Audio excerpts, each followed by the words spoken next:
Hi everyone, it's good to be here this morning. Just got 2 minutes to tell you about Calderdale Creates.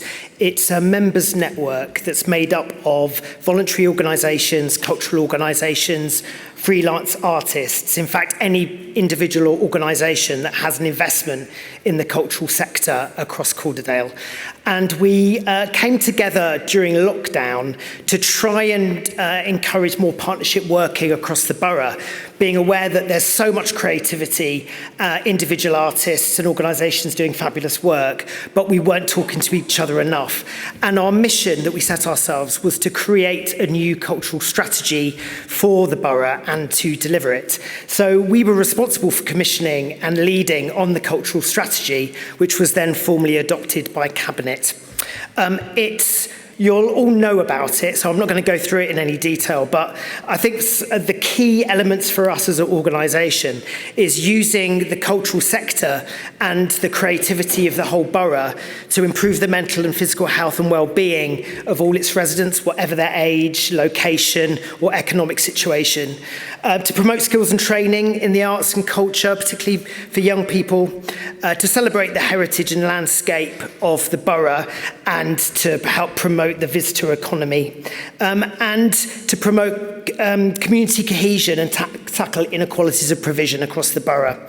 So the reality really is that arts organisations and freelance artists haven't always been at the top table or in the room when key decisions were being made around strategy or public policy. And we're hoping that as an organisation, it makes it easier for us to be there and to be part of those conversations so that the creativity of the entire borough can be harnessed in terms of how we make decisions and how we deliver strategy.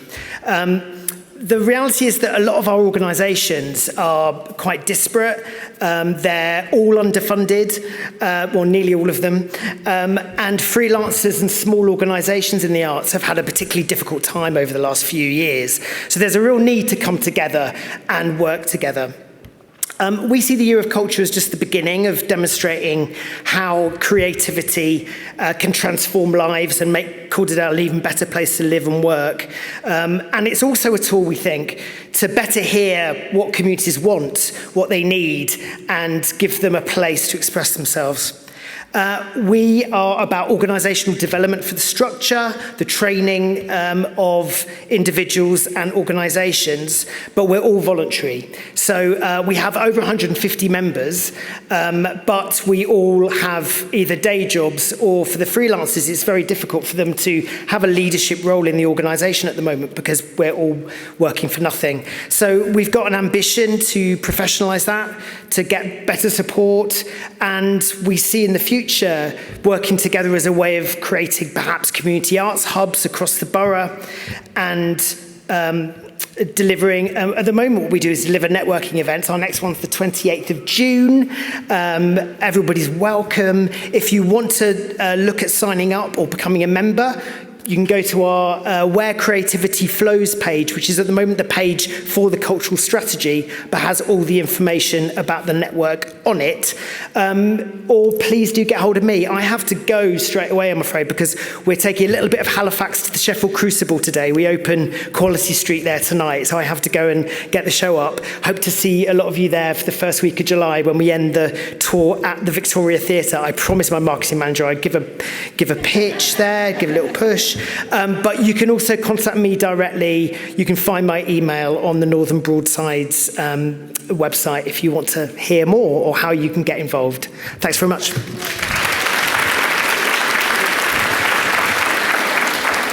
And our next fantastic example is the Community Fridge. And we've got Abia from Community Fridge here. Thanks, Abia. Hello everyone, thank you very much for allowing us to speak here today. Just a little background of the Halifax Community Fridge. We started in August 2020, we launched the Halifax Community Fridge. It has now been 1,026 days today that we're still here, up and running, 7 days a week, 365 days a year. We've been open, serving our community. We've remained open during the COVID pandemic, through the winter, through the bank holidays, and even sadly, through the Queen's funeral, people go hungry every day. Our aim is to prevent people from going to sleep hungry. We have a small hub. We're not actually a fridge. People do think, are you a fridge? We're not actually a fridge. We are more, we'll say a shed. But it's a little hub where we can come together every single day. We are open 11 a.m. till 12:30. So for 1.5 hours, our aim is to serve our local community. Now, people come from Halifax, Ovingdon, Mixingdon, Leamount, Sawbury Bridge, just to receive basic essentials. Like if we even thought about what do we need in a supermarket, our brains just go crazy and we'll have a list, but we get there and our trolleys are full and our baskets are full. These people don't have that luxury. So we are there to just provide the basics. Basics being things like tinned items, beans, spaghetti, soup, then you have your bread, the fridge items, all fresh items. We just don't do frozen foods. And these are all given, at the moment, we've given out over 1 million items.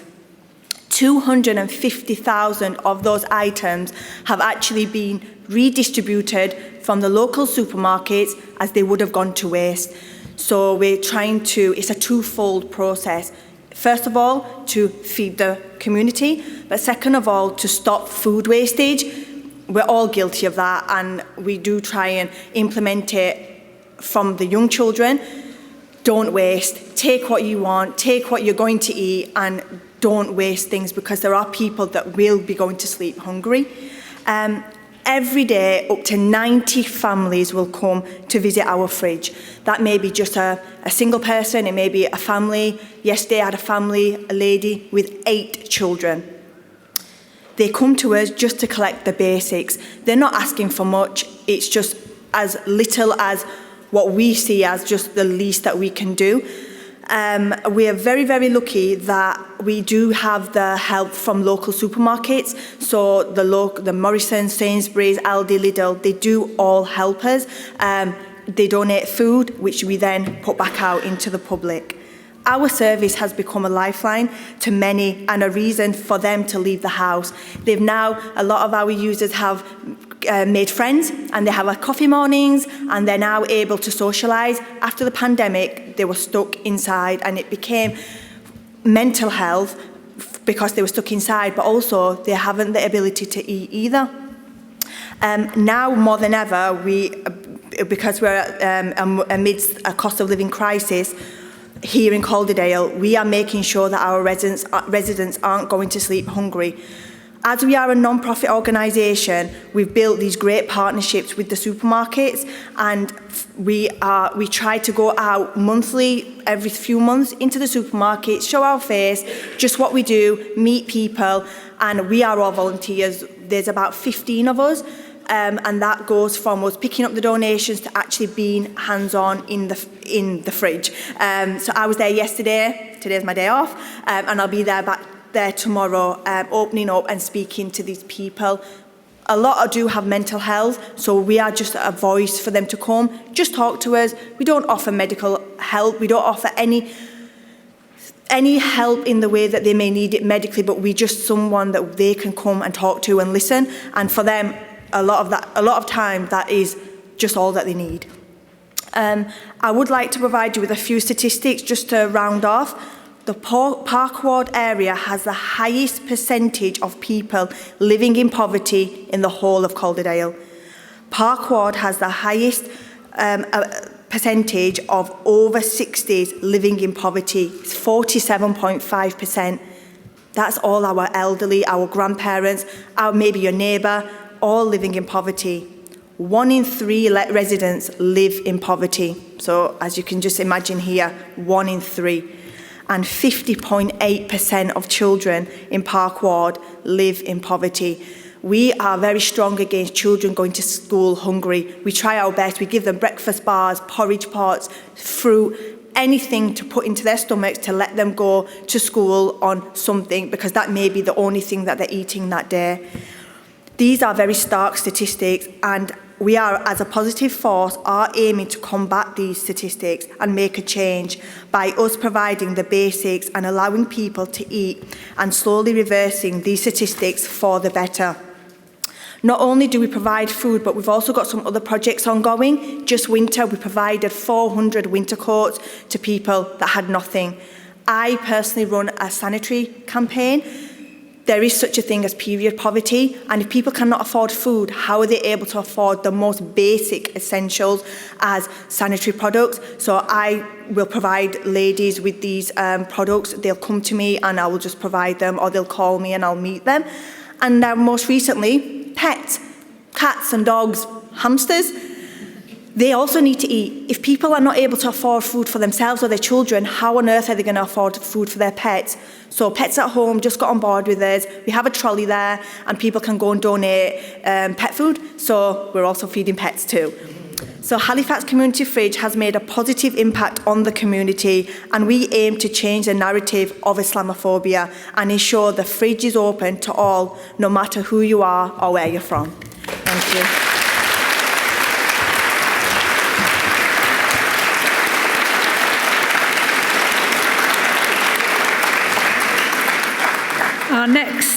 Our next example is the Health Academy. We've got Nikki Hudson from Calderdale College.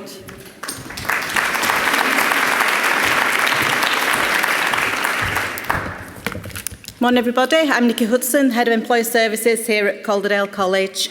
As Robin's already mentioned, at We Are Calderdale last year we launched the Academy of Health Excellence. And this is a partnership between Calderdale College, Calderdale and Huddersfield NHS Foundation Trust and Calderdale Metropolitan Borough Council. I won't say that again. It's a joint initiative to deliver a strong and successful model of partnership, working to deliver key workforce programmes for the health and social care sector in the short to medium term. In doing this, the partners are seeking to create a diverse, sustainable talent pipeline for the health and social care to prepare the workforce for the future. A clear progression pathway for young people and adults into jobs, opportunities and careers in the health and care system across Calderdale. A workforce that is representative of our community. Health and social care as a champion to supportive learning, career paths and flexible skill sets. High employment across Calderdale. Calderdale is a beacon for the health education training and pride of place in Calderdale. So to achieve this, the partners are working together to provide a scholarship programme designed to provide a clear and effective pathway for local school and college leavers to access jobs and careers within the health and care system locally. An adult care worker programme designed to increase the rates of direct progression into jobs for large numbers of adults who access skills training programmes in health and social care. In-service upskilling, reskilling, transfer of skills across the system to enable current staff to progress, retrain and access job opportunities in the sector.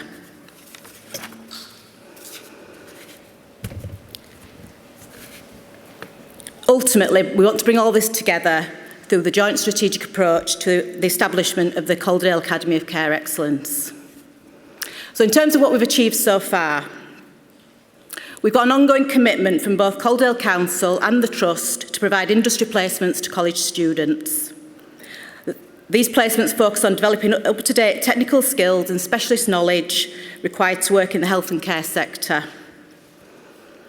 We've developed a model with the Trust to provide Calderdale College students with the opportunity to obtain paid bank work during their placements.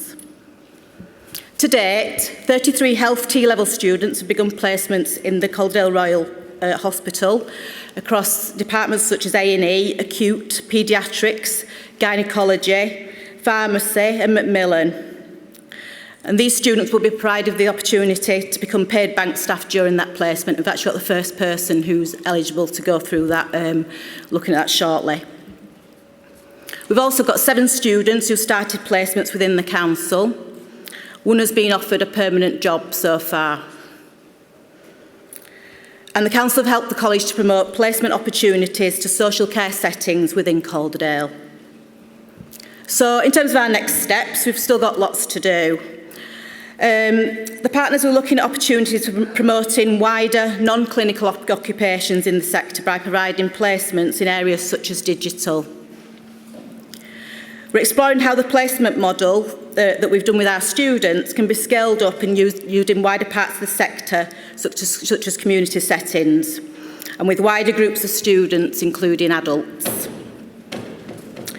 We're also looking at possible progression routes within the Trust for college T-level health students. And we're undertaking further work and mapping out the steps required in order to establish the Calderdale Academy of Care Excellence and what that might look like. All three partners are fully committed to progressing this work over the next year and beyond, and we look forward to updating you on our progress and achievements moving forward. Thank you.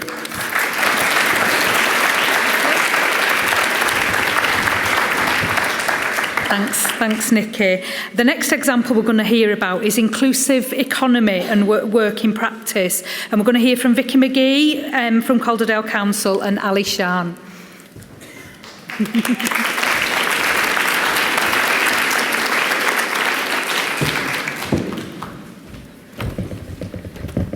Hiya. I'm not going to speak for very long, because I'm going to introduce Ali. But an inclusive economy is about a fair economy that works for everyone, an economy that everyone can benefit from and participate in.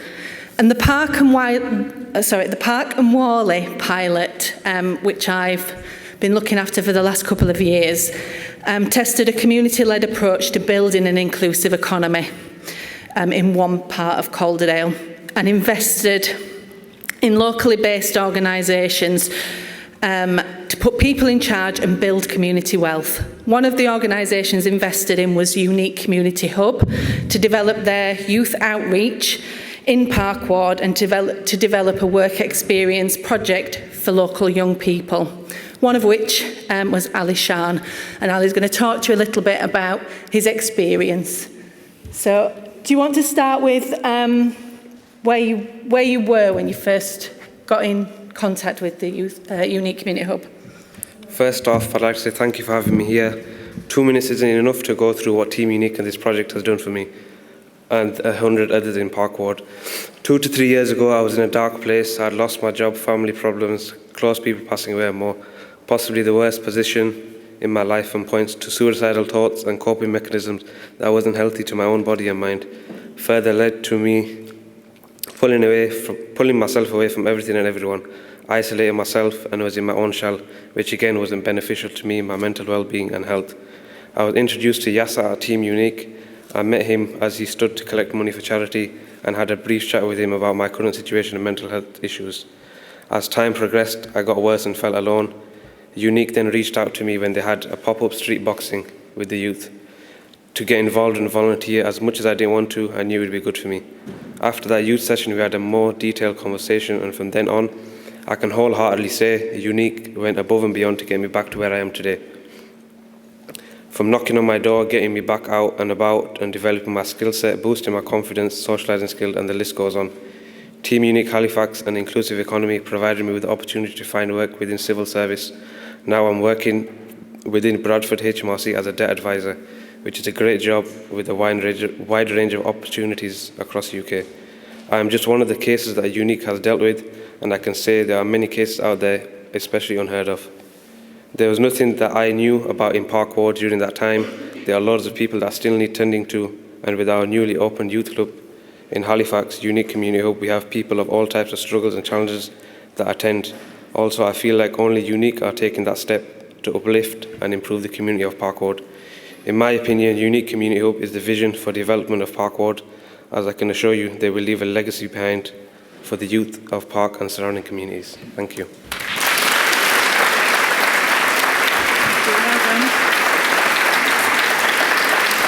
Thank you, Ali, for sharing your story. And legacy is a really important thing about this. For the last 16 years or so, I've worked in so-called deprived communities, and the common thing that kind of joins them together is that that's not how local people talk about where they live. It's not to ignore that there is deprivation, and people recognise that, but there's more to it. These are places where people meet friends, they live, they work, they raise families, they quite often love where they live. Putting local organisations like Unique Community Hub and the many other organisations in Park and Warley Ward flips the lens on the deprivation, flips the deprivation lens to focus on what is strong and kind and resilient and talented and enterprising and distinctive about places. And building on this is really important to achieving Vision 2024. Building community wealth and creating legacy, and people like Ali, but also in Unique Community Hub and the other organisations that we were able to invest in as well through this brilliant pilot project, which is now influencing how we work in other parts of Calderdale as well, and through through UK Shared Prosperity Fund, which you can never trip off the tongue very well. Thank you.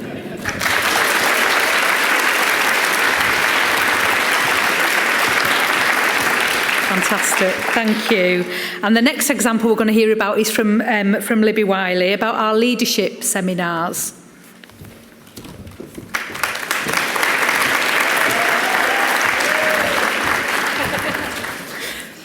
Morning everyone, I'm Libby, one of the current policy and research interns at Calderdale Council. Continuing the work of previous interns, I currently lead on organising bi-monthly leadership seminars. Leadership seminars have been a great way to support and develop all 5 themes of our vision. We invite talented individuals to share their expertise with the aim of generating meaningful and thought-provoking discussion. Leadership seminars hope to inspire and support strong system leadership across the private, public and voluntary sectors. They've been a great way of bringing together officers, members and partners, as well as providing an opportunity for networking and hopefully taking the discussion forward into practice. Seminars last for no more than 1 hour, and within this time we hear from the keynote speaker, which is followed by a Calderdale officer or member speaking about the work currently being done on the topic within the borough. This then gets opened up for wider discussion and a Q&A session.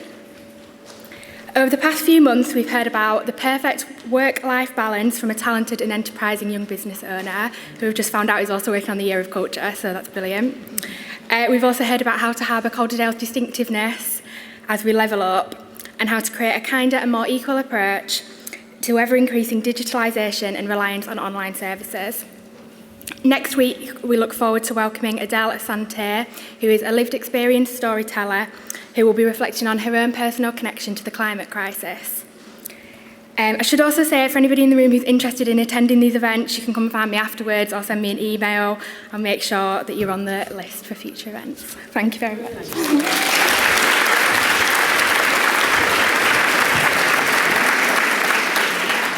Fabulous, thank you, Libby. And our next example is around supporting refugees and asylum seekers, and it's from Samina Hassan.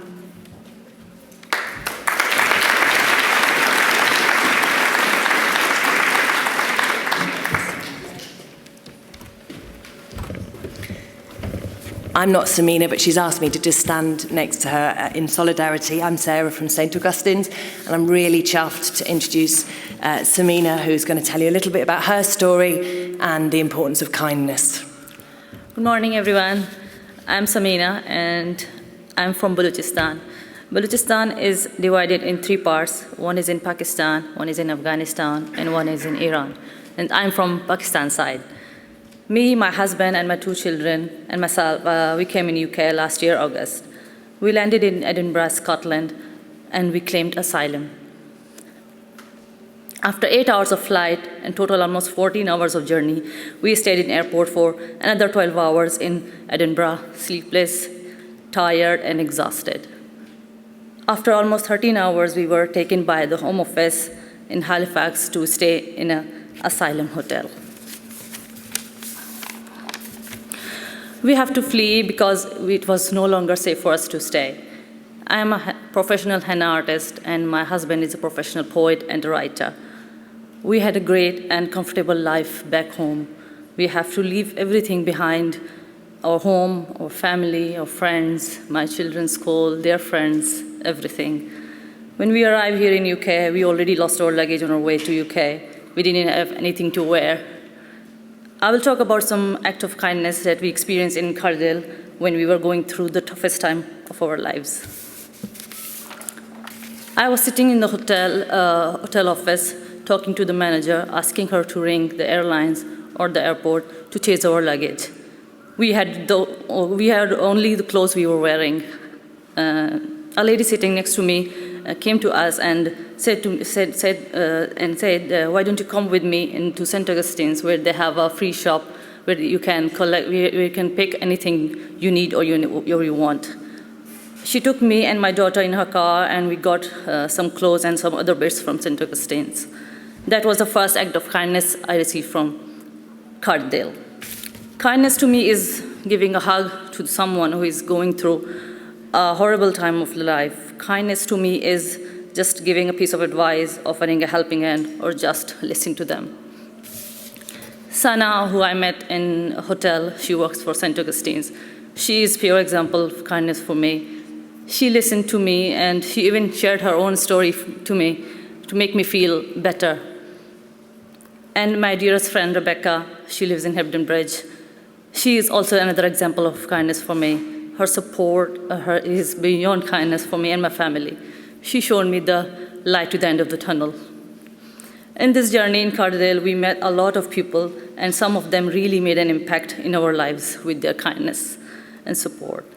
Now that we have been granted refugee status, we are looking forward to start our lives in Calderdale, and we will stay in Halifax because we feel we belong, and we will give back the kindness. Thank you very much.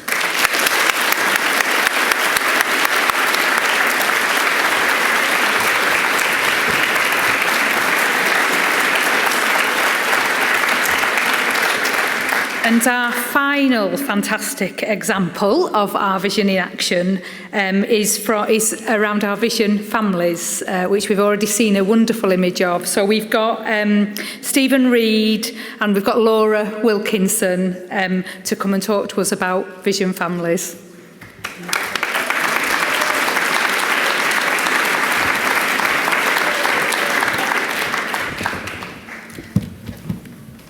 Hi everybody, my name's Laura Wilkinson and I'm an apprentice public health practitioner at Calderdale Council. I'm just briefly going to discuss something called 50 Things to Do Before You're 5 and also introduce our wonderful Reed family, one of the Vision 2024 families.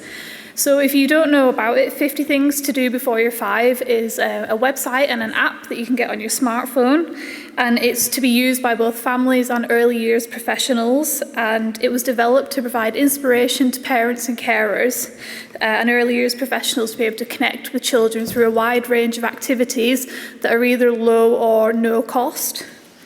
So these activities themselves were designed to work with children to promote their learning and development, which is obviously very important for them. And so 50 Things itself, it was launched in Calderdale in August 2019, so we're coming up to our 4th birthday, and it was launched on the National Play Day. And our Vision 2024 families were heavily involved in the launch and are still involved with the work that we do with 50 Things to Do Before You're 5. And we actually invited our Vision 2024 families to document their experience of using the app, how they used it from birth up until their children went to school, which we're almost at now with our Vision 2024 families. So it's really good to see them, kind of 4 years on as they use the app. But unfortunately, with the COVID-19 pandemic, we weren't actually able to do many face-to-face events, which we had planned. But we did still engage with our Vision 2024 families, so we were able to consult with them on a wide range of early years activities, such as the Family Journey School Readiness video, the Public Health Early Years Starting Well Needs Assessment, the Speech and Language Development Consultation and Survey, and we also have heavily involved them with our new family hubs as well. So that's enough from me, really. Just wanted to give a brief introduction to 50 Things, and then I'd really love to introduce the Reid family, who are going to discuss and talk about their experiences of raising a family in Calderdale.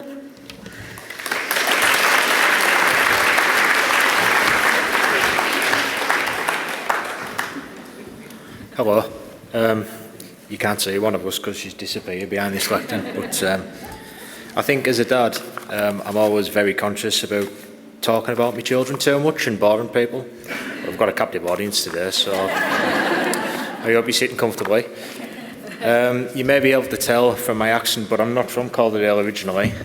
I moved here in 2008 from West Cumbria after I met my wife Nicola, who was Halifax born and bred at university in Preston.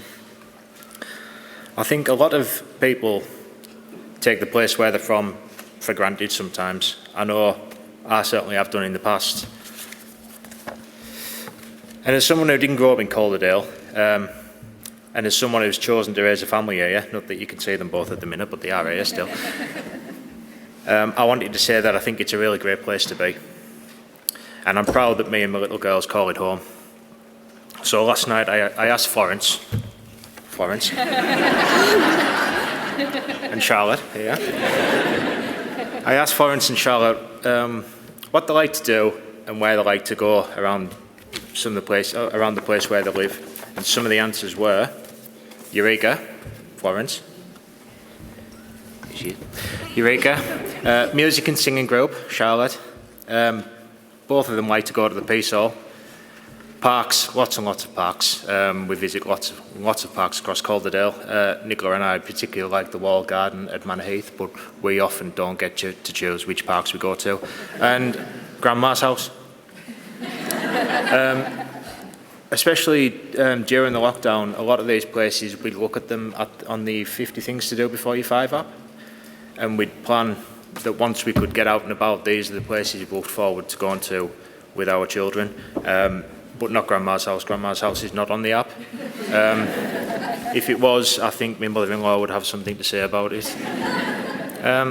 As the dad, I think what I like most about where we live is the sense of community here. I work for the NHS and I've been lucky enough to visit lots and lots of different places in Calderdale through work and really get a sense of the different distinct communities that are in the borough.